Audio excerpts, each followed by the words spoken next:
Hi, everybody. This is David Pong with Partner MD, and welcome to our second Heart Month during the COVID-19 pandemic. This is February of 2022.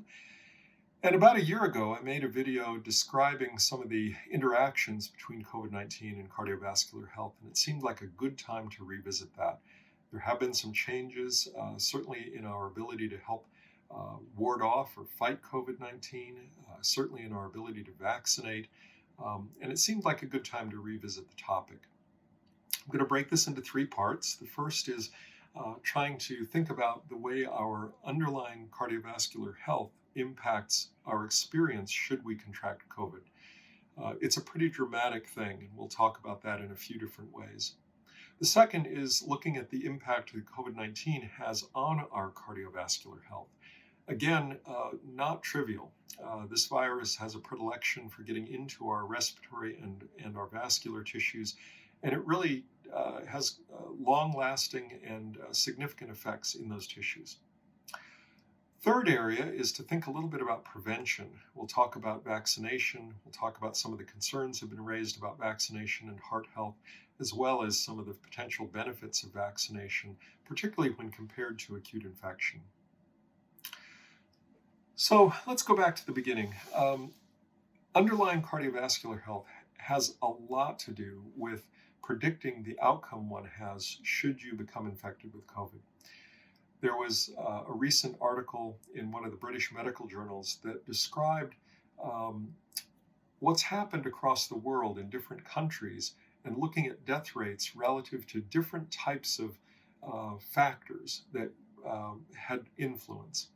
It turns out that two of the strongest ones were age, which you might expect. And older people definitely have higher rates of more severe illness and death. But another huge one turns out to be body mass index, or weight. The heavier you are as a population of people, the higher the death rates have been. In the United States, we're among the heaviest people in the world. Our body mass index per capita is very high. Right now in February, as we close in on something like 900,000 deaths from COVID-19, it turns out that if we look at the past year and a half or so, if we had said our population actually was at average body mass index for the world, if we dropped our body mass index across the population to what it is in the average across the world, our death rates would have been lower. And it's projected that about 150,000 people who died from COVID-19 would not have died. So somewhere between 15 and 20% of the death in the United States due to COVID-19 has been because of obesity, diabetes, underlying heart disease, hyperlipidemia, hypertension. Underlying heart disease and its risk factors, obesity in particular, has been a cause of death in about 20% of the COVID-19 cases. So what do we do with that? I mean, this is absolutely not an intention to shame people who are obese. I think it's more important that we recognize that there are so many factors that play into obesity. There are genetic factors, but there are also cultural and societal factors. There are economic factors. There are political factors. There are factors in medicine that play into this. And we need to address those. We need to work hard against obesity, hypertension, heart disease to lower the rate of dying from those things, but also to improve the outcomes in situations like we see with COVID-19. So again, the underlying cardiovascular health of the patient has a direct impact on their experience should they contract COVID-19. And anything we are able to do now and in the future with regard to exercise, eating a diet that is low in refined carbohydrates, high in protein, high in produce, getting a good night's sleep, and taking care of ourselves emotionally will have a dramatic impact on our likelihood of having bad outcomes with COVID, as well as overall cardiovascular outcomes. So strongly encourage continuing to pay attention to that, and let us help you if we can. Second area is thinking about the impact of COVID-19 on our cardiovascular system. The SARS-CoV-2 virus enters the body through receptors that are in the respiratory tissue and in the vascular tree. If we've been vaccinated or had a prior exposure to COVID, when we get the next infection, a lot of us will be able to hold the infection in our respiratory tissues, and basically we get a bad cold. It's if the virus is able to get into the deeper tissues is where we start seeing problems with pneumonia, and problems with cardiovascular disease is a much higher risk. So if the virus only is in our respiratory tissues, the inflammation that happens and the damage that happens is in our upper airways, in our sore throats, in our bronchi. But if it gets down into the lungs and we develop pneumonia, we start seeing problems with inflammatory reactions there, changes in pressures where the heart's pumping into the chest, higher risk for putting clots into the lung. And if it gets into the vascular tissues themselves, we get inflammation in the lining of our blood vessels, causing clotting in our veins, clotting in our arteries, loss of structural integrity of the heart failure, aneurysms. We can get difficulty with rhythm disturbances.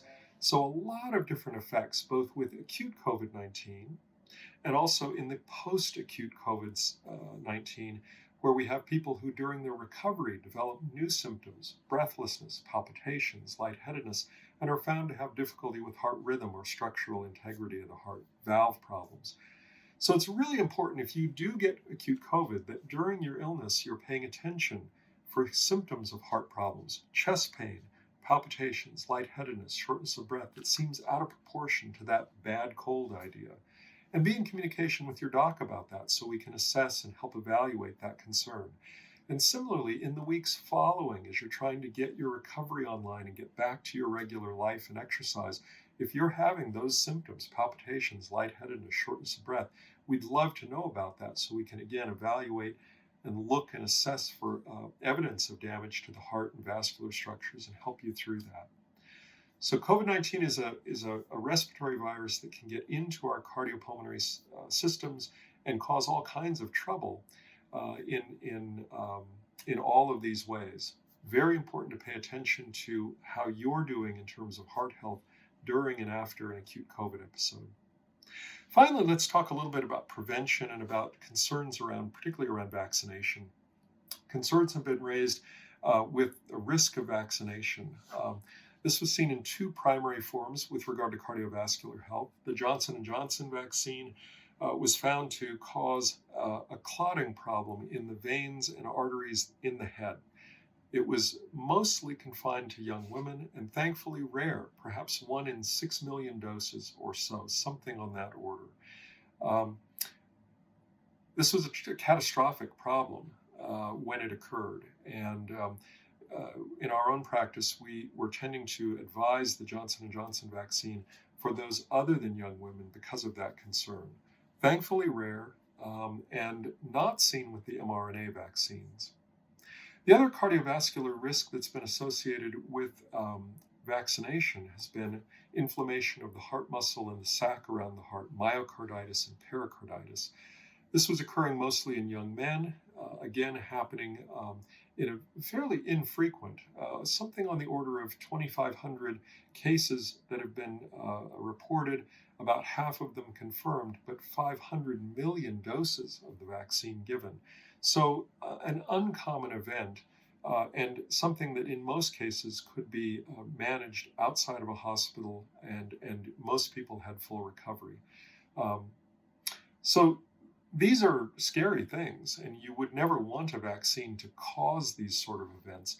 But if you look at the likelihood of clotting, strokes, clotting in the veins, draining the head, clotting in the rest of the body, difficulty with arterial clots in the lungs related to acute COVID, the risk is far higher than if you look at those who, the risk of getting vaccinated. And similarly, if you look at the rates of inflammation around the heart, pericarditis and myocarditis, much higher if you get the virus than if you get the vaccine.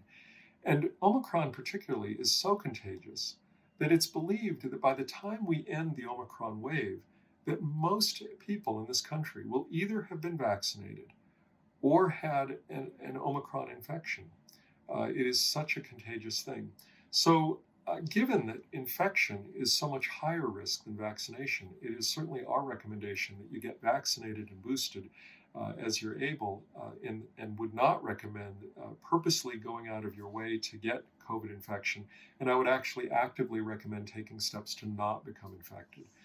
It's a reminder that kind of prevention on both fronts is important. Going back to the beginning of our talk today, underlying cardiovascular health plays a huge role in determining our outcomes with regard to COVID. So exercising, sleeping, eating that plant-heavy, low-carbohydrate, low-processed food diet, and taking care of ourselves emotionally, very important. Letting go of the cigarettes, letting go of the excessive alcohol, not poisoning ourselves, very important, not just in determining our COVID outcomes, but of course in determining our own long-term outcomes with regard to heart disease and cancers.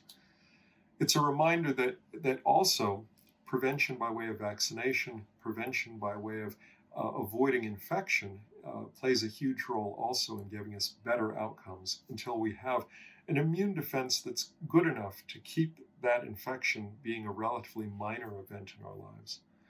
So I wish you good heart health. I encourage you to continue to protect yourselves as we get through this Omicron wave. And I encourage you, if we can be helpful to you in terms of either primary prevention and helping you achieve those health goals, or helping you manage acute COVID, or dealing with the sequelae, love to be of service to you. Take good care.